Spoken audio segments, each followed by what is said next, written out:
বন্ধুরা কেমন আছো তোমরা সবাই? তো দেখো আজকে চলে এসেছি বাঁধাকপি নিয়ে। তো বাঁধাকপিটা আজকে আমি একটু অন্যভাবে রান্না করব।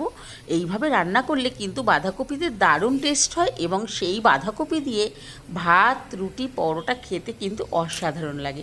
তো দেখো বাঁধাকপিটা এইভাবে একেবারে ঝিরিঝিরি করে কেটে নিয়ে নুন দিয়ে জলে ভালো করে ভাপিয়ে নিতে হবে।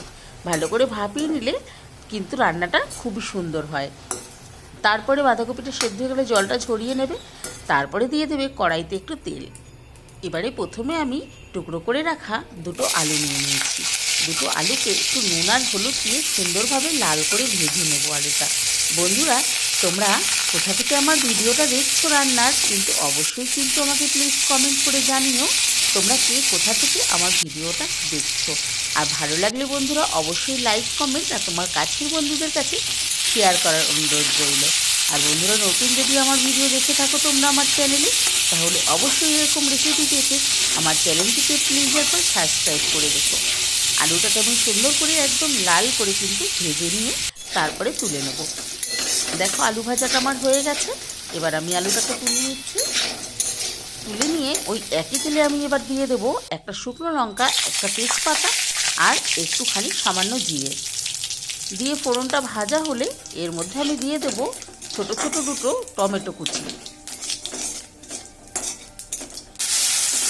বন্ধুরা নিরামিষের দিনে তোমরা কিন্তু এই রেসিপিটা করে খেতেই পারো। আজ আমি এই রেসিপির মধ্যে কিন্তু কোনো রকম পেঁয়াজ, রসুন এবং মাছের ব্যবহার করছি না।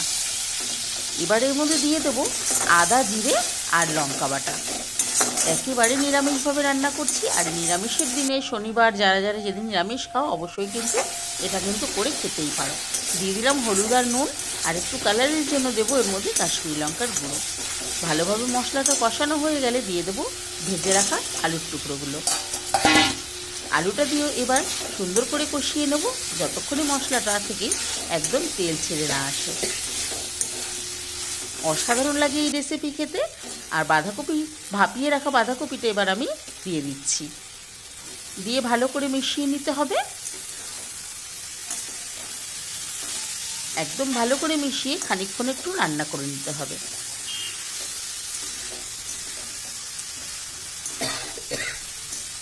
তোমাদের কাছে যদি একটু জিরে ভাজা মশলা থাকে তো অবশ্যই লাস্টের দিকে এর মধ্যে অ্যাড করে দেবে। আর লাস্টে দিয়ে দেবে এর মধ্যে চিনি। 1 চামচ মতো চিনি অ্যাড করবে, 1 চামচ মতো ঘি অ্যাড করবে আর হাফ চামচ মতো গরম মশলার গুঁড়ো অ্যাড করে দেবে। তাহলেই কিন্তু আমাদের বাঁধাকপি রেডি। বন্ধুরা রেসিপিটি কেমন লাগলো অবশ্যই কমেন্ট করে জানাতে ভুলো না। আর কে কোথা থেকে দেখছো অবশ্যই কিন্তু কমেন্টে জানিও। টাটা বন্ধুরা, তোমরা খুবই ভালো থেকো।